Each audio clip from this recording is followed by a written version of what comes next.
This is an onion, a red onion specifically.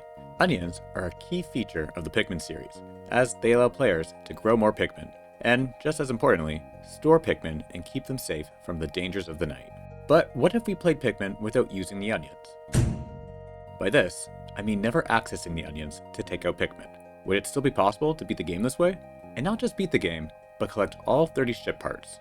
The answer is yes, but it requires getting creative and some interesting glitches. I'm Ty from Press A, and this is the Pikmin Onionless Challenge. Guys, if the thought of Louie cooking you a romantic meal gets you excited, then you should like this video. I know it gets me excited.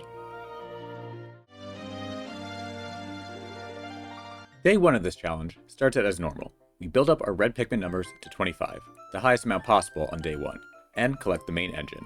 The only notable difference is we leave 5 red Pikmin sprouted in the ground. Since the main engine only needs 20 Pikmin to carry, 5 Pikmin aren't needed, and by leaving them in the ground, they stay safe and can be used when we eventually return to the impact site. To be clear, using the onions to grow Pikmin is allowed. We just can't use the onions to take out Pikmin, ever. That means these 20 red Pikmin entering the onion will never be seen again. Day 2 is where things get interesting. We land in the Forest of Hope, but since we can't use the red onion to take out Pikmin, we find ourselves stuck in the landing area that's between a white bramble wall and a stone wall. Olimar can't do damage to walls. We need Pikmin.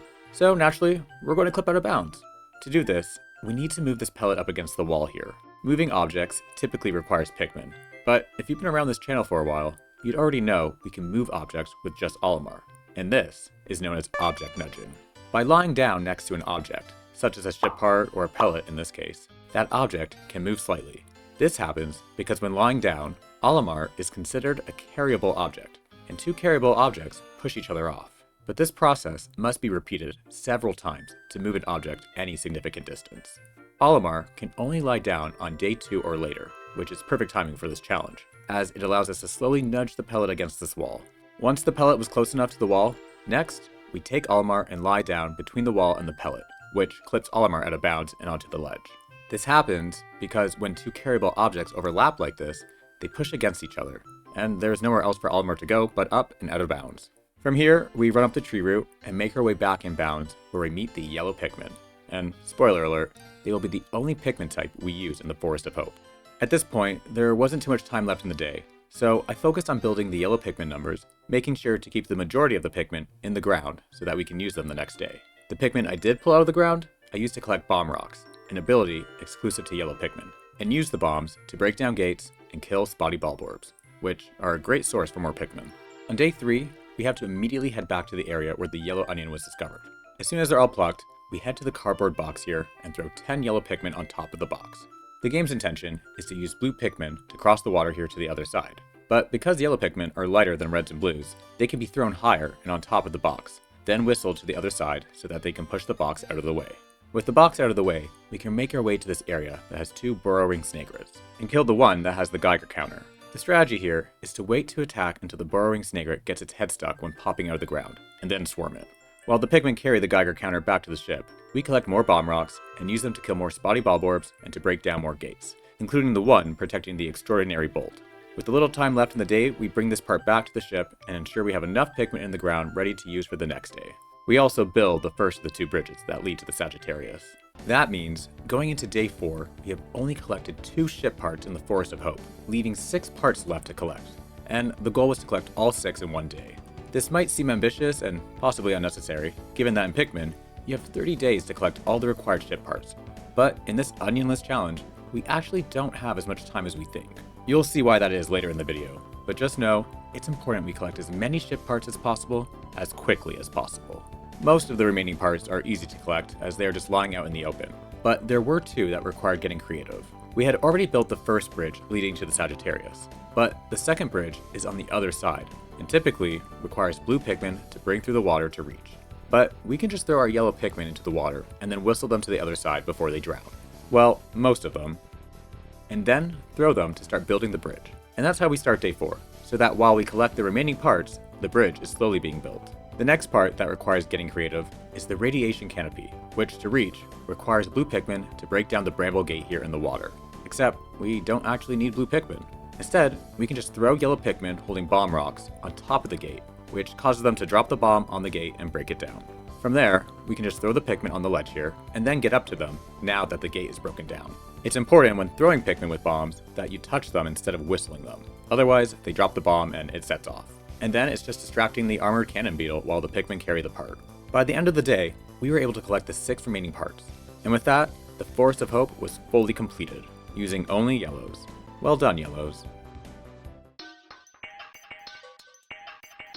On day 5, we land in the Forest Navel. Since we can't take out any red or yellow Pikmin, there's only one thing we can do, and that's immediately head to the Blue Onion and start growing our blue Pikmin numbers by killing some fiery blowhogs and using the pellets nearby, making sure to leave one pellet to bait the bread bug, which has the space float. Having Pikmin fight over the pellet with the bread bug and bring it back to the onion damages the bread bug. And then once it's finished off, we use the blue Pikmin to carry the part out of the water and onto land to carry back to the ship another day. This way, when we come back to collect the part, we don't exclusively need blue Pikmin. There are a few more parts in the Forest Navel that are also in water, and so we use the rest of the day to carry some of these parts to land, including the Ionium Jet and the Anti-Dioxin, which is a big fucker and require distracting these Wallyhops, some of the most annoying enemies in the game. While growing the blue Pikmin numbers, I make sure to keep some sprouted in the ground to use the next day, but we still have a lot of Pikmin with us that won't be able to be used, is what I would say if this was the Forest of Hope. But this is the Forest Navel, baby, and it's this area that introduces us to Candy Pop Buds. If you don't know, Candy Pop Buds are large flowers that you can throw Pikmin into, and when you do, the flowers spit out new Pikmin seeds that match the color of the flower's petals. The Forest Navel has 2 Candy Pop Buds, one that's yellow and one that's red, and by taking advantage of these, we can convert our blue Pikmin into another color and have them sprouted in the ground so we can use the next day. And that's what we do with the yellow Candy Pop Bud before the end of the day. This is also why I wanted to carry as many of the parts in the water to land with the blue Pikmin, since I knew a lot of them would be converted into yellow Pikmin, and there's no blue Candy Pop Bud to convert them back. On day 6, we immediately head to where we found the blue onion and pluck all the blue Pikmin. We then get them started on breaking down the black bramble gate, which leads to 2 ship parts. While they do that, we go and grab some yellow Pikmin and collect some bomb rocks. By the time we meet up with the blue Pikmin, the gate is almost down, so we just use a bomb rock to finish the job. Next, there's a bridge to build, which we have the blue Pikmin do. So while they do that, we can use the yellow Pikmin to blow down stone gates leading to the ship. Once the bridge is built, we make our way to this area, have the blue Pikmin break the water geyser, and use the yellow Pikmin to throw and bring down the Libra, and take it back to the ship, making sure they avoid the fire geysers. We also have the blue Pikmin carry the nearby analog computer out from the water and onto land to carry back to the ship another day. We then end the day with throwing all the Pikmin in our party into the red Candy Pop Bud to give us red Pikmin to use the next day. This means we no longer have any blue Pikmin to use, which is okay since we've already carried all the parts in the water to land for the yellows and reds to carry to the ship. This also means we have a blue Pikmin extinction. A Pikmin extinction occurs when the player doesn't have any more Pikmin of a given type. In this case, we have a partial extinction, as we still have Pikmin, just not blue Pikmin. And when this happens, the next day, the blue onion spits out a single blue seed to counter the extinction. This mechanism is very important for this challenge, as without it, we wouldn't be able to use any Pikmin when we arrive at the distant spring or the final trial. So going forward, we have to make sure we always end the day with either a blue extinction or by leaving blue Pikmin in the ground, as we can't have any blue Pikmin enter the onion. Starting day 7, we had only collected the Libra so far, and there were still 8 parts to collect in the Forest Navel, so it was time to step it up and get collecting. Fortunately, we had already done a lot of the legwork, carrying ship parts out of the water, killing enemies, and breaking down gates. There were still more gates to break down, more importantly, the gate leading to BD Longlegs, who has the guard satellite. So I took the time to break the gate down, and then used the rest of the day collecting the various parts left on land. And then at the end of the day, I threw all my Pikmin into the yellow Candy Pop Bud, including the 1 blue Pikmin, to trigger another blue Pikmin extinction. By the end of the day, we had collected 5 more ship parts, leaving only 3 more to collect, and it was critical we collected the remaining 3 parts the next day. So that's what we do on day 8. We first start with fighting BD Longlegs with the yellow Pikmin, since we can throw them higher. It was a messy fight that somehow ended with minimal casualties. I left the guard satellite by the entrance, and left to convert all my Pikmin into red Pikmin, as red Pikmin are stronger in combat, and all remaining ship parts require going through fire geysers, which red Pikmin are immune to. From there, we defeat the Puffstool to get the Omega Stabilizer, carry the last 3 parts back to the ship, and end the day. That meant the Forest Navel was finally complete, and we were ready to head to the distant spring, where we'd have to start with only 1 blue Pikmin. On day 9, we land in the distant spring, and because we once again have no blue Pikmin, the blue onion spits out a blue seed. Our first goal is to build up our Pikmin numbers.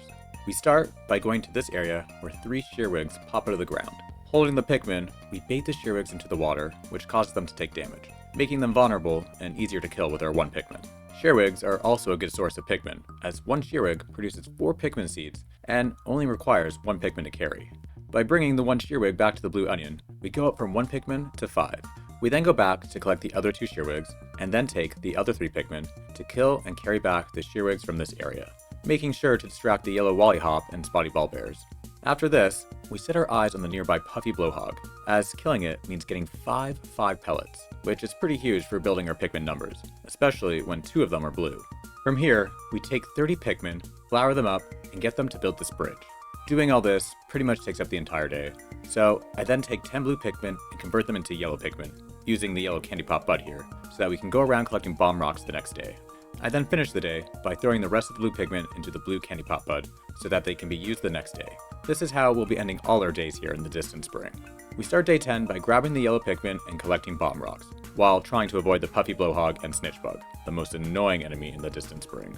Using the bomb rocks, we break down gates, including this gate that is intended to be broken down with blue Pikmin, and also killed a spotty ballbear to make carrying items back to the ship less dangerous, but to also get more Pikmin. And by the end of the day, we had collected the massage machine and repair type bolt, leaving 8 more ship parts to collect. And it's important we collect all of them within the next 4 days. Unfortunately, day 11 wasn't the most productive. We used the blue Pikmin to take down this puffy blowhog at the edge of the map and carried back to the interstellar radio. We then used the same Pikmin to build this bridge, while I distracted and damaged the yellow Wollihop. We also took down a snitchbug, which is always exciting. After taking back these enemies and the pellets they dropped back to the onion, there really wasn't time to do anything left but hope we can collect the remaining 7 parts in 3 days. Day 12 is where we pick things up. We started the day by using the yellow Pikmin to break down another concrete gate and to kill another spotty ballbear. Then decided to fight the armored cannon beetle, just to get that out of the way, build the ramp, and carry back the bowsprit. And then we collected the pilot seat and the zirconium rotor, which were both easier to take back to the ship with this concrete gate broken down. By the end of the day, we had to rush to the blue candy pop bud and throw all the Pikmin inside. But a tragic thing happened. The blue candy pop bud withered away, which happens after so many loads. And yes, I know how that sounds. Which meant these 5 Pikmin would have to die to the creatures of the night.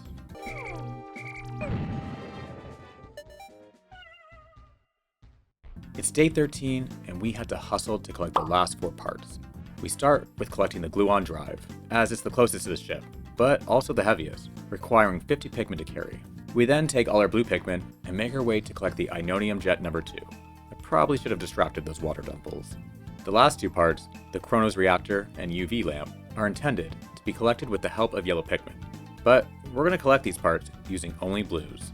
First, we throw some Pikmin out of bounds here, and then make our way up this ramp to throw the rest of the Pikmin out of bounds here. Next, we need to clip out of bounds, using a similar strategy to that used on day 2 in the Forest of Hope. But instead of using a pellet to clip out of bounds, we're going to wake up this spotty ballbear and use his aggression to have him attack us while lying down and clip us out of bounds.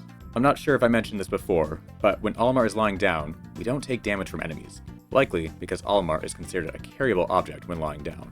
Once we're out of bounds, we take the Pikmin here and throw them onto the UV lamp. While they carry that, we then drop down here and gather the other Pikmin, where it looks like the spotty ballbear also found a way to get out of bounds. We then take the Pikmin all the way to here and collect the Chrono's reactor, saving us so much time compared to the game's intended way of collecting the part, which requires converting blue Pikmin into yellow using the candy pop bud and throwing the yellow Pikmin up to bring down the part. With a little bit of time left in the day, we had managed to collect the last 4 ship parts, thus completing the distant spring. But the question was, what do we do with all these Pikmin? Again, we can't have them enter the onion. Some people do this onionless challenge also deathless, and so would use the nearby red candy pop bud to produce red seeds. But that requires too much patience. So instead of just dismissing the Pikmin and having them die at night, I thought it'd be fun to fight the Smoky Prog, knowing damn well all my Pikmin would die in this fight. We now have one final ship part to collect before the final trial, the positron generator, and this part was back at the impact site. So that's where we go on day 14. This time, in addition to the 1 blue Pikmin we get because of the extinction, we also have the 5 red Pikmin we left behind on day 1. Now, if you've played Pikmin before, you might be wondering how we're going to be able to collect the positron generator, as this part is behind the concrete wall, which would require using yellow Pikmin to blow up. Since we can't take out yellow Pikmin from the onion, and there are no yellow candy pop buds, we have to collect this part without using yellows. So that means we have to find another way into the area behind the concrete wall. After using the nearby pellets to grow our blue Pikmin numbers, we throw the Pikmin on the other side of the wall and out of bounds here. We then make our way up here and use the pellet on the ground to clip out of bounds, and make our way back to the Pikmin. There are very strong invisible walls out of bounds here that try to push you back in bounds, so it's important to keep pushing against them and to not walk towards back in bounds. Once we reach the Pikmin, we whistle them and make our way through this bush, where we reach a point where the game pushes us and our Pikmin back in bounds in this area behind the concrete wall. Well, most of our Pikmin. Some Pikmin were pushed back in on the other side of the bramble wall, which is fine, since they can get started on breaking it down while I have the blue Pikmin, who did make it, start attacking the pearly Clamp, which has the positron generator, and fortunately, had exactly enough blue Pikmin to carry the part back to the ship. Unfortunately though, these Pikmin will be left to die overnight. But for those who want to do this challenge deathless, then on even-numbered days, starting on day 8, you'll find a Mamuta here, who can slam your Pikmin into the ground so that no Pikmin have to die, and more importantly, not enter the onion. We now had 29 out of the 30 ship parts, meaning next was the final trial, but also meaning the most annoying part of this challenge. On day 15, we land in the final trial, the final area of the game where there's one final part to collect. As usual, the blue onion spits out a single blue seed, and once again, we're starting a new area with only one blue Pikmin. Except, this time is different. There is nothing in the final trial we can use to grow Pikmin. No pellets, no enemies, nothing. Well, except for these 3 candy pop buds. So, what do? Well, we throw the blue Pikmin into the yellow candy pop bud, and wait patiently for it to shoot out a yellow seed. Candy pop buds take longer to shoot out seeds when we don't throw a full load of Pikmin into it, a full load being 10 Pikmin. Once the Pikmin sprouts through the ground, we end the day, as there's nothing else we can currently do. On day 16, we once again get a blue seed from the onion, as we have no blue Pikmin, and we do the exact same thing we did on day 15. We take the blue Pikmin and throw it into the yellow candy pop bud. Now, we have 2 yellow Pikmin sprouted in the ground. Do you see where I'm going with this? We have to keep repeating this process over and over, day after day, until we reach day 28. Thank God for the power of time forwarding. This is why I said earlier in the video that we don't have as much time as we think in this challenge, because the final trial requires 15 days in order to grow 15 Pikmin. I'll explain soon why we need 15 Pikmin, but first, it's day 28 and we currently have 14 Pikmin. Before we can fight the Emperor Bulblax, the final fight of the game, we have to get to the Emperor Bulblax, which requires maneuvering a series of obstacles. We first pluck the yellow Pikmin and convert all but one into blue. We then get the blue Pikmin started on making the first bridge, while we use the one yellow Pikmin to grab bomb rocks and throw across the water to blow up the concrete wall. Once that's done and the first bridge is built, we start building the second bridge. Once the second bridge is partially built enough, we throw 10 blue Pikmin over to here, and then whistle them to come and push the box blocking our path. The game's intention is to use red Pikmin and walk through the spire path, but by doing this, we can save time. Once the second bridge is built, we have the Pikmin break down the bramble gate that leads to the Emperor Bulblax, and the other bramble gate at the back of the arena that leads to bomb rocks. After that, we convert all but one yellow Pikmin into red Pikmin, as red Pikmin are stronger in combat, but we still need at least one yellow Pikmin to use bomb rocks. For the rest of the night, we rest, but tomorrow, we make our move on the Emperor. It was day 29, and all we had left to do was defeat the Emperor Bulblax with only 15 Pikmin. 13 reds for their strength, 1 yellow for their bombs, and 1 blue because representation matters. And honestly, it's a pretty easy fight, just time consuming. It's also very important we make sure not one Pikmin dies, as all will be needed to carry back the final ship part. Before the fight, we use sap to flower up all the Pikmin, use a yellow Pikmin to grab a bomb, throw the yellow Pikmin with the bomb to bait the Emperor, and then, before it sticks out its tongue, whistle back the yellow Pikmin. When the Emperor eats a bomb, it becomes stunned for a brief period, and this is our opportunity to throw all our Pikmin onto the Emperor to attack. By the time the Emperor was defeated, we had to use 8 bomb rocks out of the 9 that surrounded the area. It also doesn't help that the Emperor slowly reheals between attacks. When the Emperor is defeated, the secret safe is revealed, as well as 5 pellets, the colors of which are random, and it's these pellets that are how we're able to complete this challenge. The secret safe requires 40 Pikmin to carry, and so we need to use these pellets to grow our Pikmin numbers from 15 to 40. And more specifically, we need to bring a pellet to its corresponding color onion to maximize the onion seed output to reach 40 Pikmin. For example, if we took a yellow pellet to the blue onion, we'd only get 3 Pikmin from the onion instead of 5, unlike if we brought it to the yellow onion. In the rare chance that you're wondering why this is, then, according to the Japanese version of Pikmin 2, it's due to a better absorption of the nutrients in the pellet. Luckily, 3 of the 5 pellets were red, so we could use our 15 Pikmin to bring back the red pellets to maximize the onion seed output.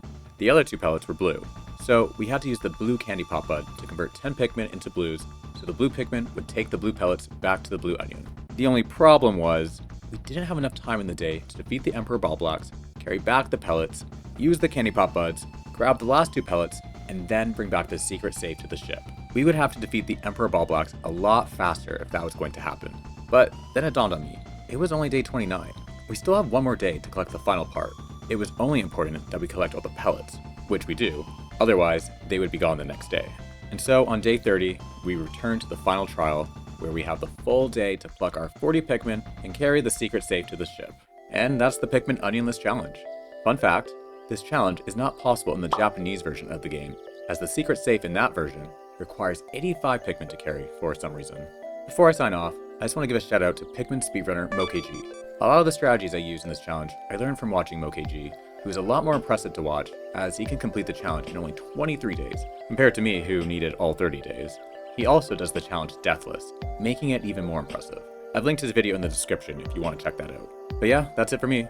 Hope you enjoyed the video, and I'll see you in the next one. I want to give a shout out to our A button mashing Patreons, Rebecca Lyons, Layberg, Puddles Megan, Koi Koi 13, Liam Helt, and Nice Gamer Music.